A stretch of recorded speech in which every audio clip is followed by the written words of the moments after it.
اگر تو مصطفیٰ کریم کا کلمہ پڑھتی ہے تو میں بھی اسی نبی کی ماننے والی ہوں۔ کہا بات کیا ہے، میرا کیوں ہے سارا؟ تو وہ خاتون کہنے لگی وہ 2 سال 3 سال سے میرے ساتھ نکاح تھا اور اس نے بتایا تھا مجھے کہ میری بیوی بھی ہے، اور میں غریب تھی تو میرے والدین کو بھی بتایا تھا کہ میری دوسری شادی ہے۔ یہ مکان اس نے مجھے لے کے دیا تھا، میرے تمام اخراجات وہ پورے کرتا تھا، نان و نفقہ کا خیال رکھتا تھا، لیکن اب کہ جب وہ آیا تو وہ بیمار تھا۔ اس نے مجھے بتایا کہ مجھے طبیب نے بتایا ہے کہ میں شدید بیمار ہوں، شاید بچ نہ سکوں۔ تو کہنے لگی وہ مجھے کئی لاکھ روپے بھی دے گیا اور جاتے دفعہ مجھے طلاق بھی دے گیا، فارغ کر گیا۔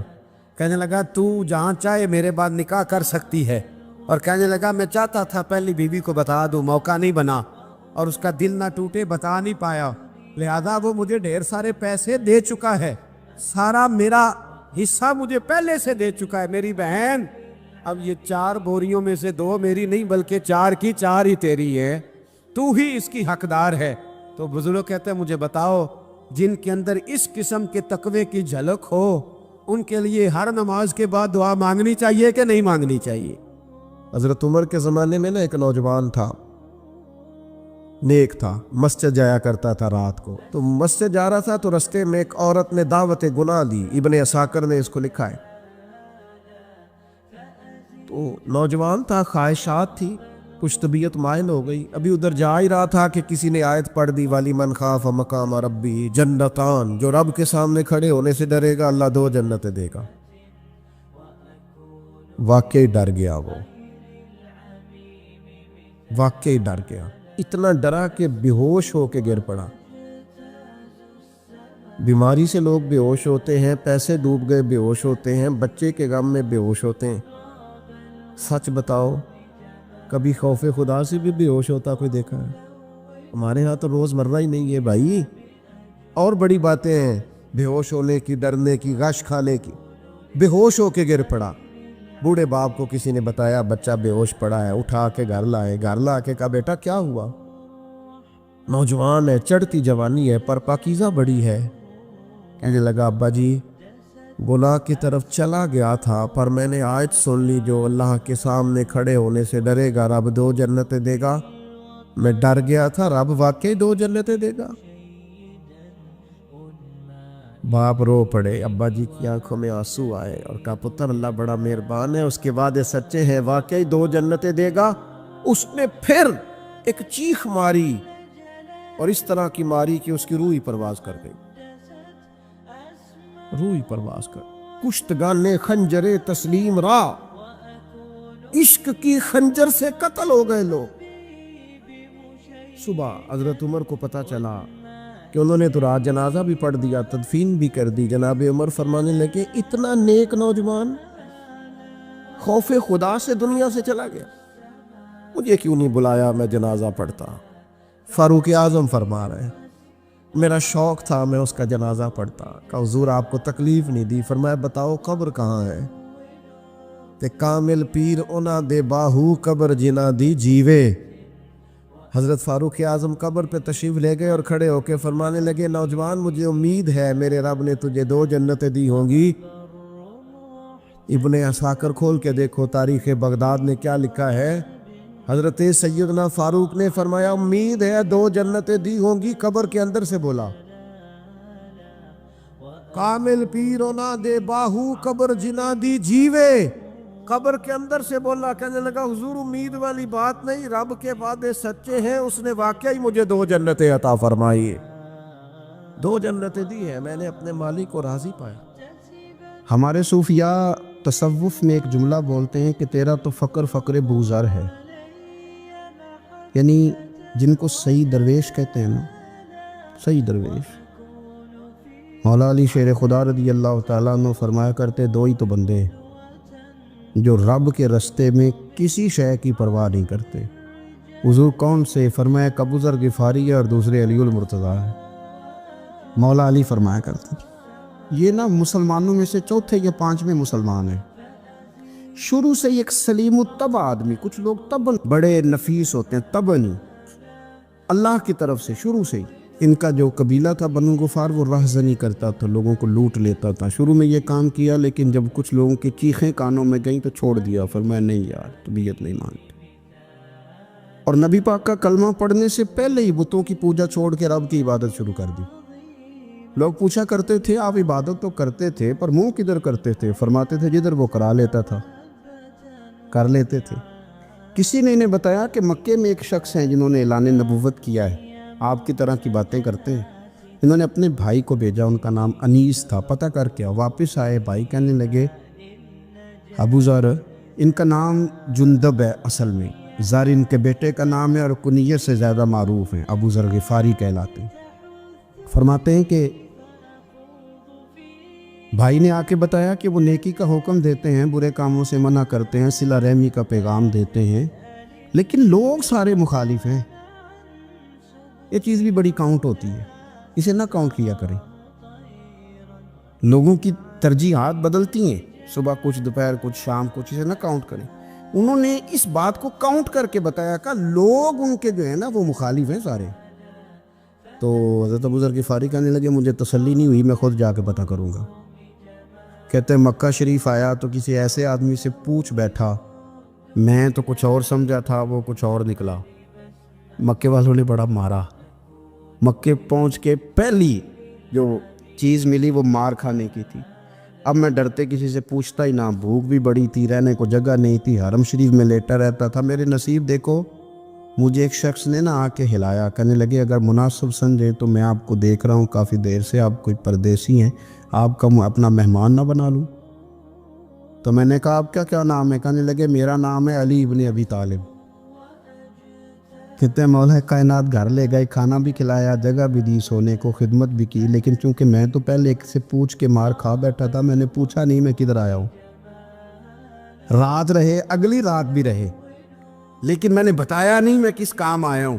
حضرت ابو ذر غفاری رضی اللہ تعالیٰ عنہ کہتے ہیں خود ہی مولا علی نے پوچھا بتا سکتے ہو کیسے آئے ہو؟ میں نے کہا راز رکھ لو گے؟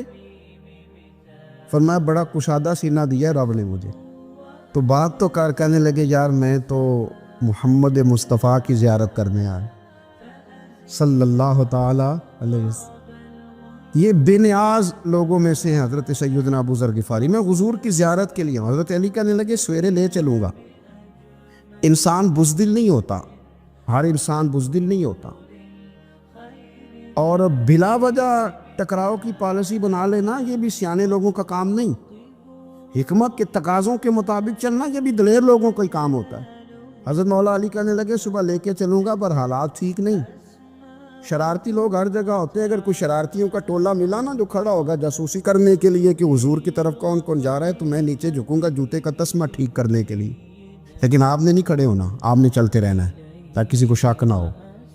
کہتے اس ترتیب سے حضرت علی مجھے لے کے گئے، میں حضور کی بارگاہ میں پہنچا۔ مولا علی کہتے ہیں بڑے بڑے لوگ سوال کرتے تھے پر یہ شروع سے سلیم الطبع تھے، مجھے کہہ لینے دینا، انہوں نے ماننا ہوتا ہے وہ لمبے سوال کرتے ہی نہیں، مان جو لیا تو لمبے سوالوں کی ضرورت ہی کوئی نہیں۔ کہتے ہیں لوگ بڑے بڑے سوال کرتے تھے پر ابو ذر نے 2-3 باتیں پوچھی اور آگے جا کے کہنے لگے حضور ہاتھ بڑھائیں مجھے کلمہ پڑھائیں۔ نبی پاک صلی اللہ علیہ وسلم نے کلمہ پڑھایا، فرمایا باہر جا کے نا ابھی ذکر کرنا کہ تم مسلمان ہو گیا، یہ ماریں گے۔ عرض کی حضور انہیں مارنے دے، میں آیا بھی مار کھانے میں، انہیں مارنے دے دا۔ پڑا فلک کو کبھی دل جلوں سے کام نہیں، دار دلوی نے کہا تھا پڑا فلک کو کبھی دل جلوں سے کام نہیں، اور جلا کے راکھ نہ کر دوں تو داغ نام نہیں۔ ماری تو کھانے آئے ہیں، مارنے دیں، کرنے دیں زور جتنا لگانا ہے لگانے دیں۔ باہر جا کے اعلان کیا، مکے والوں نے مارا، اتنا مارا کہ بے ہوش ہو گئے۔ پھر کسی نے بتایا کہ تم نے گزرنا بھی ہے ان کے علاقے سے، بنو غفار سے، پھر ان کا پتہ بھی ہے یہ لوگ بڑے سخت ہیں، پھر چھوڑا۔ تپن بڑے جلالی تھے، زاہد مزاج تھے، فرماتے تھے کہ جو تمہاری ضرورت سے زیادہ ہے وہ سارا صدقہ کرو۔ کنز کے معاملے میں ان کا رویہ یہ تھا، صرف حضرت صدیق اکبر کو کچھ نہیں کہا انہوں نے، باقی حضرت عمر جیسے آدمی کو بھی کھڑا کر کے کہہ لیتے تھے یہ مال کیوں رکھا ہوا ہے خزانے میں، بانٹتے کیوں نہیں سارا؟ اور جناب عثمان غنی رضی اللہ تعالیٰ عنہ کے ساتھ تو باقاعدہ کئی دفعہ اس موضوع پر گفتگو کی۔ وہ کہتے تھے کہ جب اللہ کہتے ہیں قرآن میں کہ مال دولت جمع نہیں کرنی، تو وہ جو لوگ تھے وہ بھی بڑی شانوں والے تھے. وہ کہتے تھے کہ اللہ نے جب زکوٰۃ فرض کی تو مال جمع ہوتا ہے تو زکوٰۃ فرض ہوتی ہے نا. یا فطرانے کا کہا تو مال ہوتا ہے تو فطرانہ آتا ہے نا. تو آپ جو کہہ رہے ہیں وہ ٹھیک ہے، پر آپ اعلیٰ بات کر رہے ہیں تقوی کی، سارا بانٹو. تو حضرت ابو ذر غفاری کہتے تھے چلو ٹھیک ہے تمہاری بھی بات مان لیتا، پر یہ بتاؤ مدینے والے کا اپنا طریقہ کیا ہے؟ کہ بھئی حضور کا طریقہ تو وہی ہے جو آپ بتا رہے ہیں. تو فرمانے لگے پھر اس رستے نہ چلے جو رستہ مدینے والے رسول کا ہے. اور حضور سے، نبی پاک سے عشق کرتے بڑا کھل کے. یہ صحابہ صفہ میں سے تھے. کلمے پڑھنے کے بعد چونکہ طبیعت جلالی تھی تو حضور نے بھیج دیا، فرمایا واپس جاؤ اپنے قبیلے میں تبلیغ کرو. واپس گئے، بھائی کو مسلمان کیا، والدہ کو مسلمان کیا، قبیلہ سارا مسلمان کیا، وہیں رہے. ہجرت مدینہ کے بعد آئے تبوک کے موقع کے قریب، اور حضور نے صحابہ صفہ میں رکھ لیا. نوکری کرتے مدینے والے رسول کی، دلیر آدمی تھے، بڑا قبیلہ تھا، پر ڈیوٹی کرتے، ڈیوٹی خدمت کرتے. ایک بیٹا تھا زار اس کا نام تھا، اس کی ڈیوٹی لگائی تم نے میرے نبی پاک کے اونٹ چرانے. ڈاکو آئے تو صاحبزادہ اونٹوں کی، اونٹنیوں کی حفاظت کرتے شہید ہو گیا. اور یہ انوکھا بندہ ہے جس نے شرط لگائی تھی کہ میں نے کالی سیاہ رنگ کی عورت سے شادی کرنی. انوکھا بندہ ہے. ایک بیٹی تھی، ایک بیٹا، بیٹا شہید ہو گیا. بیوی سے کہا تم نے نبی پاک کے گھر میں خدمت کرنی ہے، حضور کے گھر والوں، اور میں نبی پاک کی نوکری کروں گا. حضور کی خدمت کرتے، ہر وقت خدمت میں رہتے. اور حضور جب آتے نا، صحابہ صفہ میں یہ شامل تھے جو لوگ دین سیکھتے، حضور جب آتے تو سب سے پہلے آ کے حضرت ابو ذر غفاری کا پوچھتے، بلائیں. اور جب بات کرتے حضور تو بار بار ان کو مخاطب کر کے بات کرتے. حضرت ابو ذر غفاری رضی اللہ تعالیٰ عنہ کا نبی پاک سے اتنا پیار کہ ہماری بھی مشکل حل کر دی. ابو داؤد شریف میں موجود ہے. ایک دن کہنے لگا یا رسول اللہ صلی اللہ علیہ وسلم، اگر کوئی بندہ کسی سے پیار بڑا ہی کرے پر اس جیسے عمل نہ کر سکے، کوشش کرے کرنا. لوگ ہمیں کہتے ہیں نا جی پیار بڑا، عمل بھی تو کرو نا. بھی کرنا چاہیے، پر انسان ہے نا، غلطی بھی تو ہو ہی جاتی ہے. اب ہم عمل نہیں کر سکتے تو تم ہمیں پیار بھی نہیں کرنے دو گے؟ مہربانی کرو، پیار تو کرنے دو نا. حضرت ابو ذر غفاری نے کہا، ابو داؤد شریف میں موجود ہے، یا رسول اللہ صلی اللہ تعالیٰ علیہ وآلہ وسلم، حضور پیار بڑا کرے پر ان جیسے عمل نہ کرے تو حکم کیا ہے؟ تو حضور نے فرمایا پیار سچا کرے، اللہ قیامت کے دن جس سے محبت کرے گا نا، اس کے ساتھ ہی دونوں کو اکٹھا فرما دے گا. تو حضرت ابو ذر نے فوراً کہا، حضور پھر مجھے آپ سے بھی بڑا پیار ہے، رب سے بھی بڑا پیار ہے. فرمایا فکر نہ کرنا، جنت میں اکٹھے ہی جائیں گے. اتنی محبت رسول پاک کی ذات کے ساتھ. حضور کی نوکری کرنا. ایک دن خدمت کرتے کرتے سو گئے. حضور مسجد میں آئے پتہ کرنے کہ ابو ذر آرام کر رہا ہے. یہ بھی مزہ ہوتا ہے، خیال رکھنا اپنے درویشوں کا، کیا کھایا، کیا پیا، کہاں سوئے. حضور رات کو آئے، یہ سوئے ہوئے. فرماتے ہیں حضور نے میرا انگوٹھا ہلایا، میں اٹھ کے بیٹھ گیا، حضور بھی میرے پاس بیٹھ گئے. اور میں ابو ذر بڑا پیار کرتے ہو، سونے آپ کو پتہ ہی ہے. کہ یار تو بڑی نوکری کرتا ہے، ایک دن وہ بھی آئے گا جس دن تجھے میری مسجد اور میرے شہر سے جانا پڑے گا، پھر کیا کرو گے؟ تو عرض کی حضور کسی کی طاقت ہے مجھے آپ کے شہر سے نکالے؟ میں تلوار نکال لوں گا. نبی پاک نے فرمایا تلوار نہ نکالنا، یہاں تمہیں بھیجا جائے چپ کر کے چلے جانا. حضور کب تک؟ فرمایا جب تک اللہ تیری اور میری ملاقات نہیں کرا دیتا. یعنی وصال تک. یہ واحد شخص ہیں کہ حضور کے وصال ظاہری کا وقت آ گیا تو فرمایا کوئی میرے ابو ذر کو بلاؤ. جب یہ آئے تو حضور لیٹے ہوئے تھے، یہ جھکے نبی پاک کی طرف، حضور میں حاضر ہو تو حضور نے پکڑ کے سینے کے ساتھ لگا لی. میرے رسول پاک صلی اللہ علیہ وسلم کی خدمت میں ایک دفعہ عرض کرنے لگے، حضور مجھے صوبے کا گورنر بنا دے. تو نبی پاک نے فرمایا ابو ذر میں عہدے پسند نہیں کرتا، تو تمہیں بھی میں کہتا ہوں عہدہ نہ لینا، تمہیں بھی کہتا ہوں عہدہ نہ لینا. فرمایا ابو ذر میں جو چیز اپنے لیے پسند کروں گا تمہیں بھی اسی کا مشورہ دوں گا. تم بندے اچھے ہو پر یہ کام تمہارے بس کا نہیں ہے. بڑے زاہد آدمی میرے رسول کریم صلی اللہ تعالیٰ علیہ وآلہ وسلم نے ان کے بارے میں فرمایا جس طرح نبیوں میں حضرت عیسیٰ علیہ السلام ہوئے. حضرت عیسیٰ دیکھیں نا، انبیاء میں اللہ تعالیٰ نے ہر قسم کی عظمت نبیوں کو دی. جناب سلیمان علیہ السلام کا تو تخت بھی ہوا میں اڑتا تھا، جن تک تابع دار تھے. اور نبیوں میں حضرت عیسیٰ بھی ہیں جن کے پاس گھر بھی کوئی نہیں، شادی بھی کوئی نہیں کی، اینٹ سرانے رکھ کے تکیہ بناتے. ایک ان کے پاس کنگھی تھی اور ایک پیالہ تھا. دیکھیں جو بندہ نیک ہو نا وہ بھی نیک ہیں، اللہ کے نبی ہیں. آپ اپنا تقوی مسلط نہیں کریں گے.